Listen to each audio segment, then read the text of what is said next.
ভাই আপনার একটু দেখা করে যাই। অনেক অনেক ধন্যবাদ। জাতি বিতর্ক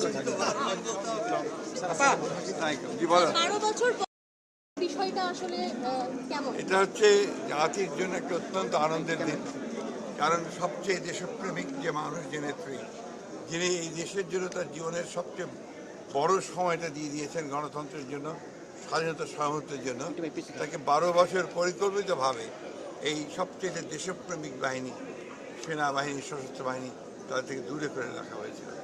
আমি আজকে সশস্ত্র বাহিনীর সদস্যদেরকে, বিশেষ করে জেনারেল ওয়াকার, এয়ারফোর্সের চিফ, নেভাল চিফকে ধন্যবাদ জানাতে চাই যে তারা আজকে এই সশস্ত্র বাহিনী দিবসে, এবং বিশেষ করে আমাদের প্রফেসর ডক্টর ইউনুসকে, যে তিনি আজকে ম্যাডামকে যে সম্মান দেখিয়েছেন, এতে আজকে আমরা যেমন একটা কৃতজ্ঞ হয়েছি, একই সঙ্গে গোটা জাতি আজকে আনন্দিত বোধ করেছে।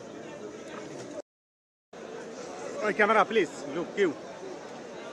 পরিবর্তিত বাংলাদেশের প্রথম সশস্ত্র বাহিনী দিবস একেবারেই ছিল প্রাণবন্ত